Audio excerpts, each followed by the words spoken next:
అందరికీ నమస్తే. ఇట్లాంటి ఒక కార్యక్రమాన్ని నిర్వహిస్తున్న తెలంగాణ క్రాంతి దళ్ పృథ్వీరాజ్ గారికి ధన్యవాదాలు.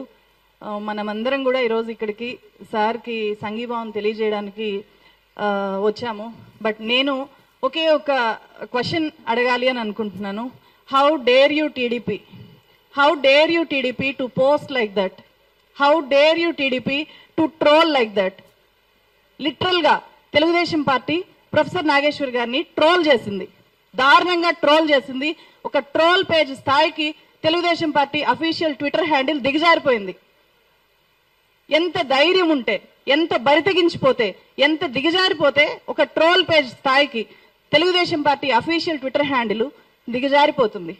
ఒక ట్రోల్ పేజ్ లాగా ఎలా మారిపోతుంది. ఒక రాజకీయ పార్టీ కండువాని ఒక ప్రొఫెసర్, ఒక గౌరవనీయ వ్యక్తి ఇప్పుడు వేరే పార్టీ కండువాల్ని వీళ్ళ మెడలో వేసి వీళ్ళు పలానా పార్టీ వాళ్ళు కాబట్టి వీళ్ళు చెప్పేదానికి విశ్వసనీయత లేదు అని చెప్పి వాళ్ళ క్రెడిబిలిటీని దెబ్బతీయడం.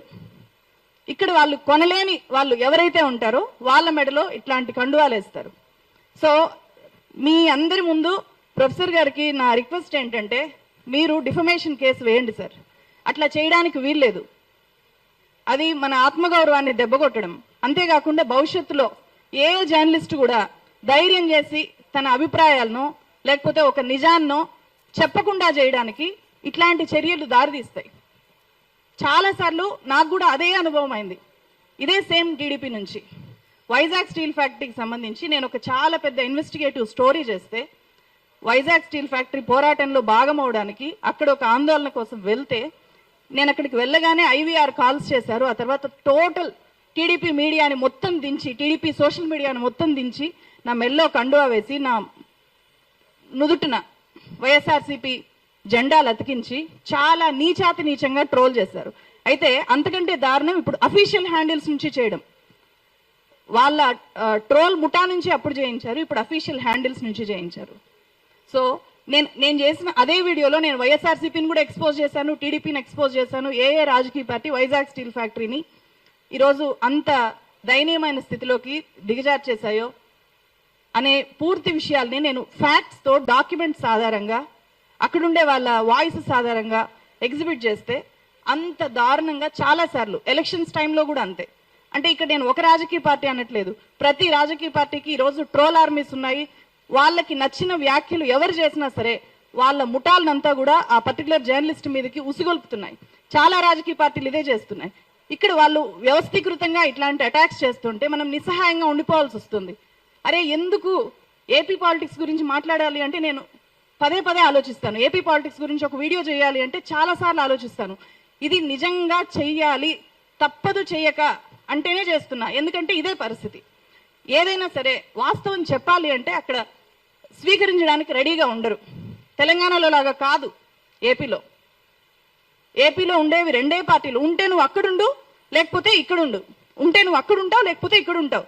నువ్వు న్యూట్రల్గా ఉంటావు అని చెప్పి ఎవరు నమ్మరు అక్కడ. అంత దారుణమైన పరిస్థితిలోకి మీడియా దిగజారింది. కాబట్టి వీళ్ళు న్యూట్రల్గా ఉండే జర్నలిస్టులు అనడానికి కూడా వాళ్ళు రియలైజ్ అవ్వలేకపోతున్నారు. వీళ్ళు న్యూట్రల్గా ఉంటారు, వీళ్ళు వాస్తవాలు చెప్తున్నారు, దాని నుంచి మనం ఏదైనా తీసుకోగలిగితే తీసుకుందాము, ఫీడ్బ్యాక్ కింద తీసుకుందాము అంటే కూడా వాళ్ళు డైజెస్ట్ చేసుకోలేకపోతున్నారు. వాళ్ళ దృష్టిలో అందరూ కూడా అమ్ముడుపోయిన జర్నలిస్టులే.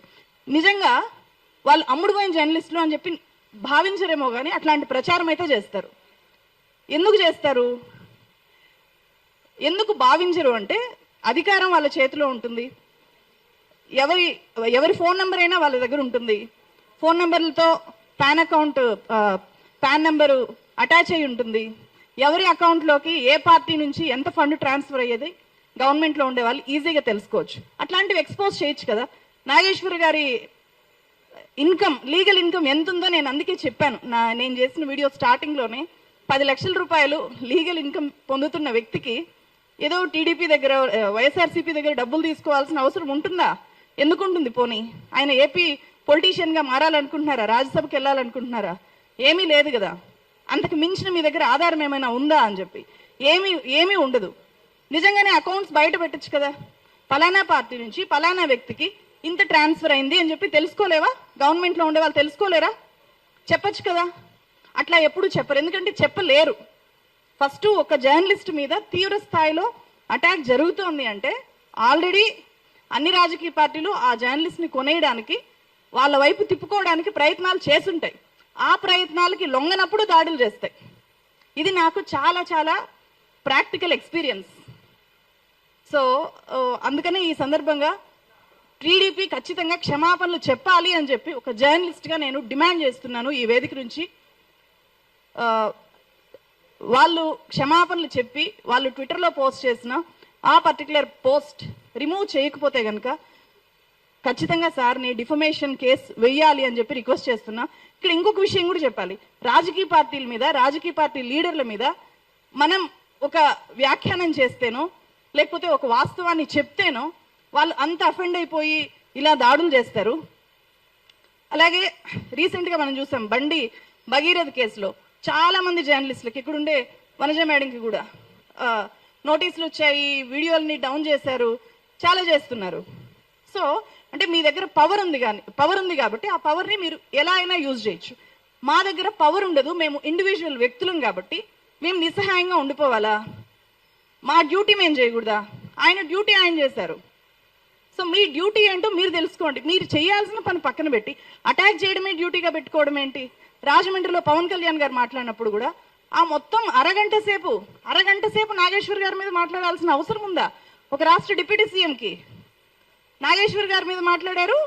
నాగేశ్వర్ గారి మీద ఎందుకు ఈ స్థాయిలో ఫ్రస్ట్రేట్ అయి మాట్లాడుతున్నారు అని చెప్పి ఆ అరగంట మీటింగ్ కనుక మనం చూస్తే తమిళనాడు పాలిటిక్స్ ఆయన్ని చాలా ఇబ్బంది పెట్టేశాయంట.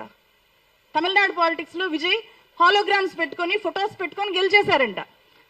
అది ఎట్లా అనిపించిందంటే ఎలా నవ్వాలో కూడా అర్థం కావట్లేదు. కనీసం ఆ మాత్రం దాన్ని రివ్యూ చేసుకోలేకపోయారా? విజయ్ హాలోగ్రాములు పెట్టుకొని గెలిచేశాడా? విజయ్ మక్కల్ ఈయక్కం అని చెప్పి ఒక ఆర్గనైజేషన్ 2009లో మొదలు పెట్టాడు ఆయన. ప్రతి విలేజ్ ని టచ్ చేశాడు, ప్రతి విలేజ్ లో వాలంటీర్స్ ని బిల్డ్ చేశారు, పెద్ద నెట్వర్కింగ్ చేశారు. అసలు వాస్తవాల్ని పక్కన పెట్టేసి హాలోగ్రాములు పెట్టుకొని గెలిచేశాడు. నేను కూడా హాలోగ్రాములు పెట్టుకొని ఉండుంటే రోడ్ల మీదకి రాకుండా గెలిచిపోయేవాన్నేమో, ముఖ్యమంత్రి అయిపోయేవాన్నేమో అనే ఫ్రస్ట్రేషను కనిపించింది. దాన్ని కవర్ చేసుకోవడానికి, అంటే వాళ్ళ పార్టీలో వాళ్ళు కూడా అలా ఫీల్ అవుతున్నారంట. దాన్ని డైవర్ట్ చేయడానికి ఏమైనా ప్రొఫెసర్ నాగేశ్వర్ గారి ఇష్యూని వాళ్ళు ముందు పెట్టి వాళ్ళ విత్ ఇన్ ద పార్టీని ఒక యాక్టివేట్ చేయడానికి ఎప్పుడు ఒక్కొక్క మూమెంట్ కావాలి కదా. సో ప్రజా సమస్యల మీద మూమెంట్ చేయలేరు కాబట్టి ఇలాంటి ఒక ఇష్యూని ఏమైనా తీసుకున్నారేమో అని కూడా అనిపించింది నాకు. Thank you so much.